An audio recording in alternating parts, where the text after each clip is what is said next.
श्री स्वामी समर्थ मित्रमैत्रिणींनो, कशा आहात तुम्ही सगळे? चला आज मी एक ब्लाऊज शिवते, तर म्हटलं चला तुमच्यासोबत ती व्हिडिओ शेअर करूया। ब्लाऊजचा गळा मटका गळा आहे।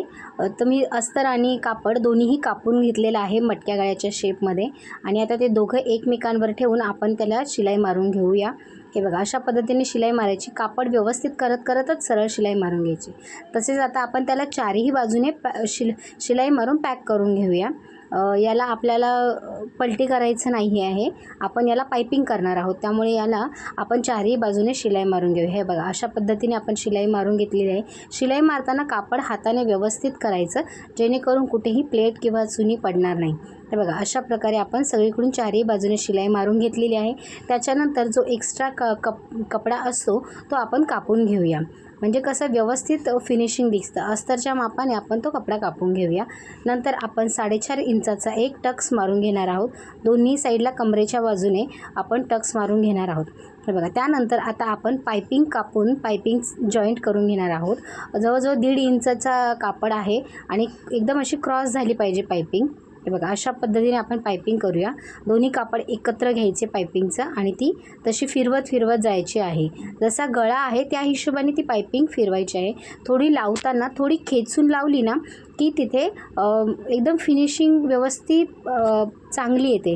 जशी आपण दोरी लावून पाइपिंग करतो ना तशीच फिनिशिंग येते। आणि त्यानंतर थोडी नॉच मारूया सगळीकडे, म्हणजे कुठेही ना असे चुन्या वगैरे पडत नाही। हे बघा, आणि आता आपण याला डायरेक्ट पलटी मारणार आहोत। हे बघा, अशा पद्धतीने याला पलटी मारून घेऊया। हे बघा, इतकी सुंदर पाइपिंग तयार होते ना, खूप अतिशय सुंदर पाइपिंग तयार होते। हे बघा, फक्त आत एक फोल्ड मारला की पाइपिंग तयार होते आणि आतल्या तसेच कापडाच्या आतील बाजूनेही ते कुठेच निघत नाही किंवा काही होत नाही। बघा, अशा पद्धतीने आपण याला शिलाई पाइपिंग करून घेणार आहोत। हे बघा, तसेच मी याला कमरेच्या बाजूनेही पाइपिंग करून घेतलेली आहे, अजून छान आणि सुंदर उठीव दिसतं। हे बघा, 3-3 इंचाचं एक कापड घेऊन त्याला त्रिकोण करून परत समोशासारखं डिझाईन करून त्याला शिलाई मारून घेतलेली आहे। हे बघा, व्हिडिओ दाखवल्याप्रमाणे तुम्ही बघून घ्या। हे बघा, अशा पद्धतीने एकदम व्यवस्थित हळू पर दाखवलेलं आहे। हे बघा, अशा पद्धतीने शिवून घ्या आणि एक्स्ट्रा कापड असेल ते कापून घ्या। आणि बघा, जशी फुलाची पाकळी तयार करतो पान, त्या पद्धतीने त्याला पलटी मारून घेऊया।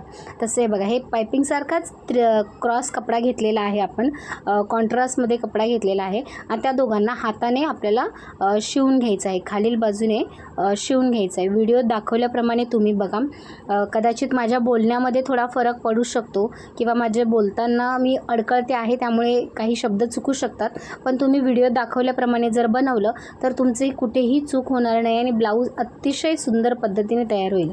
हे बघा, अशा पद्धती आपण त्याला शिवून घेणार आहोत, म्हणजे कपड्याच्या दोन्ही टोकं आपण त्या शिवून घेणार आहोत आणि गाठ मारून घेणार। हे बघा, अशा प्रकारे सुंदर असं फूल तयार होतं।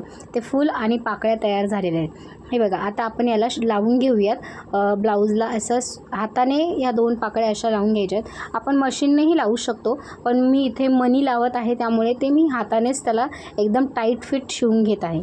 तसेच हे बघा, वरील दोन्ही बाजू टोक शिवून घेऊन तिथेही आपण एक मणी लावणार आहोत। हे बघा, ह्याही बाजूने एक मणी लावणार आहोत। खूप सुंदर दिसते अशी डिझाईन आणि फार फटाफट शिवून होते।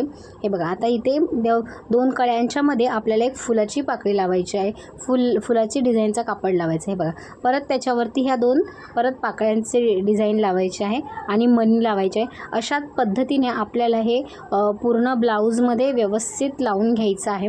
खूप अतिशय सुंदर अशी डिझाईन तयार होते। मी जी ही व्हिडिओ बनवली ही तुम्हाला कशी वाटली मला नक्की कमेंट करून सांगा। ही व्हिडिओला जास्तीत जास्त लाईक करा, शेअर करा, माझ्या चॅनलला सबस्क्राईब करा, जेणेकरून मी अशाच नवीन व्हिडिओ तुमच्यासमोर आणेन। हे बघा, अशा पद्धतीने पूर्ण हे गळ्याला आपण हे लावून घेणार आहोत। खूप अतिशय सुंदर अशी डिझाईन तयार होते। हे बघा, आणि मध्यभागी आपण 2 फुलं लावणार आहोत आणि खूप सारे मणी लावणार आहोत। अतिशय सुंदर डिझाईन तयार झालेली आहे। चॅनलला सबस्क्राईब करा। श्री स्वामी समर्थ। धन्यवाद।